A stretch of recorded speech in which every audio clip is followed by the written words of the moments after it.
Nous avons intégré la démarche cluster parce qu'elle était déjà à l'échelle du département et que échanger avec les collègues des autres structures dans l'analyse des pratiques et dans le partage tout simplement a été un élément, on va dire, fédérateur et mobilisateur pour les équipes des structures qui se sont inscrites dans la démarche. L'intérêt de faire partie d'un cluster, c'est vraiment de savoir où on en est. Parce que c'est vrai que la résidence met plein de choses en place par rapport à la prévention et ça a permis de mettre des mots dessus, en fait, de qualité de vie au travail. Et ça nous a vraiment apporté un soutien et une méthodologie pour la démarche au sein de la structure. Donc nous, on est parti d'un état des lieux avec des observations sur le terrain et des remontées liées aux entretiens annuels avec les salariés pour solliciter l'ensemble des salariés pour former un groupe de travail et qui a abouti à une expérimentation où on a mis en place une nouvelle organisation de planning qui a été votée par les salariés et qui est maintenant mise en œuvre. On a essayé dans un premier temps pour poser un diagnostic large en utilisant les outils qui nous ont été donnés. Le premier c'est la boussole QVT, le deuxième c'est le jeu de cartes QVT. On a fait des CHSCT élargis, pluridisciplinaires, c'est-à-dire qu'on a fait intervenir tous les services, un membre de chaque service, et qui nous ont exposé leurs difficultés, quelles étaient leurs problématiques dans leur travail. Et tout ça, on a fait un diagnostic derrière.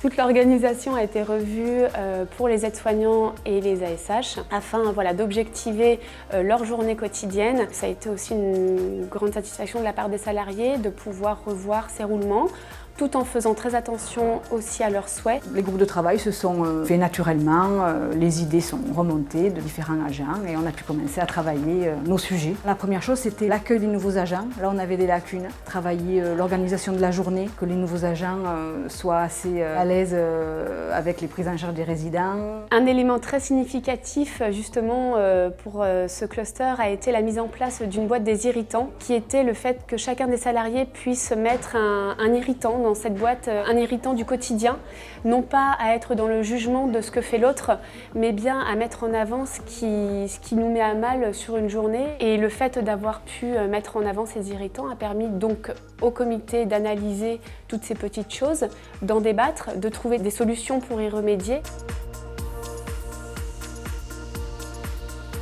On a acheté du matériel beaucoup plus ergonomique, nous avons travaillé sur les organisations, nous avons travaillé sur la formation de managers. Donc mener déjà des réunions pluridisciplinaires, en sortir un diagnostic, mettre en place un plan d'action et mener des actions sur un laps de temps de même pas 10 mois, tout en structurant la démarche au sein d'un territoire, on a fait déjà beaucoup de choses et très honnêtement c'était quand même positif. On a pu communiquer ensemble pour faire avancer toutes ces problématiques. Ça a favorisé un nouvel élan et ça a boosté un peu les équipes, ce qui a fait beaucoup de bien. Ça permet de décloisonner également, d'échanger. Ça nous a permis effectivement de bien poser un diagnostic précis. Donc ça a permis d'ancrer cette démarche QVT. Et maintenant, ça va nous permettre de mettre en place des actions concrètes, d'avoir des outils, d'ancrer une démarche et d'échanger avec des collègues. On nous demande notre avis, c'est ce qui va rester. On nous demande, nous, professionnels, de travailler, bien sûr, mais on nous demande de réfléchir et de penser et qu'on va prendre en compte ce qu'on pense et ce qu'on va dire. Et ça, c'est très important d'être considéré. Le personnel a vraiment joué le jeu. C'est aussi et valorisant pour eux et valorisant pour la structure. Surtout dire au personnel, bah oui, vous faites du bon travail. Et donc du coup, ça permet aussi d'améliorer et de faire émerger d'autres idées. Ça nous aide énormément.